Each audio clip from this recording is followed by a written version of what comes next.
It doesn't matter how fast you're running, if you're running in the wrong direction.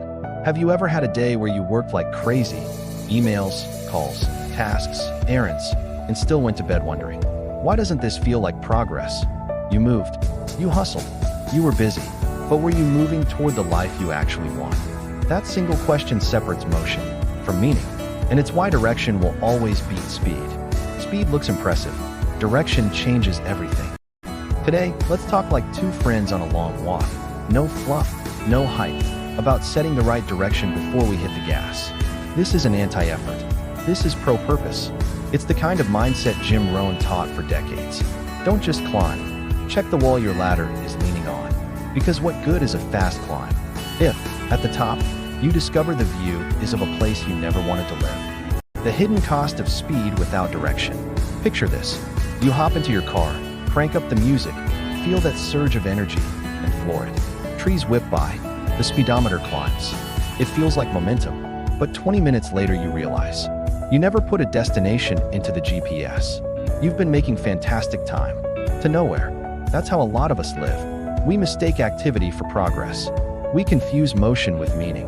We stack days full of tasks that never asked for our soul's permission. We scroll, we respond, we react. We optimize the wrong things. Like learning to sprint on a treadmill when the real journey requires a map. Jim Rohn warned us with a picture that sticks. Don't let your life become a race up a ladder leaning against the wrong wall. That image is haunting for a reason. Climbing is hard work, but the wrong wall makes hard work heartbreaking. The right wall makes the same effort meaningful. The core idea, simply, speed is how fast you move. Direction is where you move. Speed is the engine. Direction is the compass. Speed is a loud soundtrack. Direction is the quiet voice that says, this way. And here's the truth most people learn the hard way. Speed without direction multiplies regret. Speed with direction multiplies results. Why we keep choosing speed? If direction is so important, why do we keep sprinting without it? The fear of the pause. It's scary to stop and think. Reflection can reveal uncomfortable truths. I don't love this path. I'm chasing someone else's definition of success. Slowing down feels like losing ground, until you remember that pausing to orient can save you years. The pressure of comparison. We're watching highlight reels. Someone else launches, scales, posts numbers, buys the car. And the temptation is to mash the accelerator to catch up. But catch up to what? To their path? Comparison is a crooked compass. The dopamine of doing. Checking boxes feels good. It's measurable. It's immediate. Planning, thinking, clarifying. Those feel intangible. Until the day your clarity turns months of random effort into 1 week of decisive progress. Cultural slogans. Rise and grind. No days off. The hustle has its place, but without a horizon line. Hustle makes you tired, not triumphant. When speed helps, but only after direction. Don't get me wrong. Speed has a place. Once the compass is set, speed becomes powerful. Think of a rocket. All that thrust and fire. But before it launches, engineers spend years making sure the trajectory is right. Because a rocket, 1 degree off course at launch, misses the moon by thousands of miles. That's how life works too. Speed magnifies direction. Correct direction? Speed multiplies success. Wrong direction? Speed multiplies failure. So the question is never, how fast am I moving? The question is always, am I moving toward what matters? Jim Rohn said it best. You cannot change your destination overnight, but you can change your direction overnight. That line is gold. It means you don't need instant results. You just need a new heading. Tony Robbins echoes this. Success without fulfillment is the ultimate failure. That's a call to direction, because fulfillment comes from alignment, not from raw activity. Stephen Covey in The 7 Habits of Highly Effective People gave us the image. Don't just climb efficiently. Make sure your ladder is on the right wall. Efficiency is speed. Effectiveness is direction. John Maxwell puts it this way. Direction determines destination.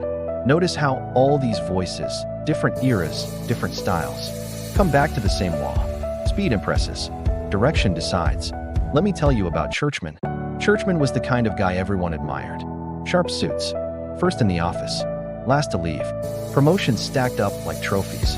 His LinkedIn looked like a highlight reel. By 35, he had what most would call success. 6-figure salary. Corner office. respect. But one night, alone at his desk, he caught himself whispering, "I'm not happy." Not because he was lazy, not because he lacked speed, but because every ounce of his hustle was climbing the wrong ladder. His dream was never spreadsheets and quarterly reports. He had buried his love for teaching and coaching under layers of corporate ambition. It took courage to pivot, to face the whispers of "you're throwing it all away." But he chose direction. And today, he wakes up with energy because his speed finally serves his purpose. Another image, a marathon, thousands of runners. The gun goes off. Now imagine one runner explodes out of the gate. Lightning fast, muscles on fire, crowd cheering. Problem is, he missed the turn. He's flying, but he's on the wrong course. Do you cheer his speed? Or do you cringe, knowing every step is wasted energy? That's what life looks like when we chase speed without checking direction. And unlike a marathon, life doesn't always give you a clear official yelling, "Wrong way." Sometimes you only find out years later why direction creates peace. Here's the hidden gift of direction. It brings peace. When you know where you're going, you stop panicking about how fast you're getting there. You can look at someone else sprinting and smile, knowing that's their path. Mine is different. Direction kills comparison. Direction frees you from FOMO, because nothing feels better than knowing I'm exactly where I need to be. Even if your pace is slow, even if you're just taking the first step, direction turns ordinary effort into extraordinary confidence. Let's pause here and face reality. Speed without direction is not just harmless. It's dangerous, because when you're going the wrong way, speed doesn't just waste time. It pulls you deeper into the wrong future. You build habits around the wrong goals. You invest energy in dead-end pursuits. And the faster you go, the harder it is to stop. Have you ever driven the wrong way on the highway? At first, you think, "I'll just turn around." But the faster you're going, the scarier it feels to stop. And soon, you've missed 10 exits. That's what speed without direction does. It locks you into momentum that feels almost impossible to escape. Here's the good news. Direction doesn't always mean a U-turn. Sometimes it's just a small adjustment, like a pilot correcting course mid-air. 1-degree shift, and suddenly, you're landing in New York instead of lost in the Atlantic. The same is true in life. You don't need to throw everything away. You might just need to shift a little. Work less over time so you can build that side project. Wake up 1 hour earlier to write the book inside you. Replace one toxic friend with one positive mentor. Small corrections compound. And soon, your life looks totally different. Picture this. A giant ship in the middle of the ocean. The captain tells the crew, "We'll sail west at full speed." The engines roar. Waves crash. The ship is flying across the water. But then someone asks, "Captain, where exactly are we going?" The captain shrugs. "Doesn't matter. At least we're moving fast." Absurd, right? No crew would follow that logic. But that's exactly how many of us live. We're moving. We're busy. We're burning energy. But without a compass, all that speed just takes us further from where we should be. Now flip the story. Same ship. Engines off. Crew frustrated. Until the navigator quietly walks up and says, "Here's the map. Here's the compass. Here's the route." Suddenly, peace returns. Because even slow progress in the right direction is more powerful than blind acceleration in the wrong one. Another hidden truth. Direction gives you endurance. Think about it. When you know why you're running, you can endure almost anything. That's why athletes push through pain, because they see the finish line. That's why entrepreneurs push through rejection, because they see the vision ahead. When your direction is clear, obstacles don't break you. They simply become part of the journey. But without direction, every challenge feels crushing. Every delay feels like failure. Every obstacle feels like the end. It's not the load that breaks you. It's carrying it without purpose. Here's something practical. Don't wait for years to ask, "Am I on the right path?" Check your compass daily. Ask yourself simple questions. Does this action move me closer to my true goals? Does this habit serve my future self? If I keep doing what I did today for the next 5 years, where will I end up? Those questions cut through the noise. They slow you down long enough to make sure speed isn't wasting your life. We live in a culture that worships speed. Faster cars, faster internet, faster promotions. But what if all this speed is distracting us from what matters most? We celebrate busyness like it's a badge of honor. We admire the hustle without asking the deeper question. Hustle for what? Because motion is not the same as progress, and progress is not the same as fulfillment. Sometimes the most powerful thing you can do is to stop, step back, and realign your compass. Here's the secret the truly successful know. Direction is not about speed. Direction is about clarity. Clarity of purpose, clarity of values, clarity of destination. When you have clarity, speed becomes a tool, not a trap.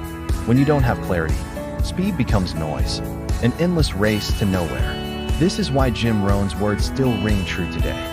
Success is nothing more than a few simple disciplines practiced every day. Those disciplines are small steps taken in the right direction, not frantic sprints in the wrong one. Think about the Chinese bamboo tree. For the first 5 years after planting, you water it, you nurture it, and you see nothing, no growth above the ground. People mock you. They say, why waste time? But in the 5th year, that tree shoots up over 80 feet in just 6 weeks. Was it speed? No, it was years of quiet direction, roots growing deep, foundation building strong. When the moment came, speed finally mattered, because direction had already been set. So here's my challenge. Don't just ask, how fast am I moving? Ask, where am I moving? Don't just ask, am I busy? Ask, am I aligned? And don't just ask, how much did I do today? Ask, did today move me closer to who I want to become? Because one clear step in the right direction is worth more than 1,000 frantic sprints in circles. So remember this, it doesn't matter how fast you're running. If you're running in the wrong direction, slow down, check your compass, align with your true purpose, and when you know you're on the right path, then by all means, run with everything you've got, because speed plus direction, that's unstoppable. If this message spoke to you, don't let it fade. Take one step today in the right direction, even if it's small, even if it's quiet. And if you're serious about building a life of purpose and power, make sure you subscribe to this channel. Because here, we don't just talk about motivation. We talk about transformation. We help you choose direction, so your speed finally matters. Stay focused, stay aligned, and remember, direction always beats speed.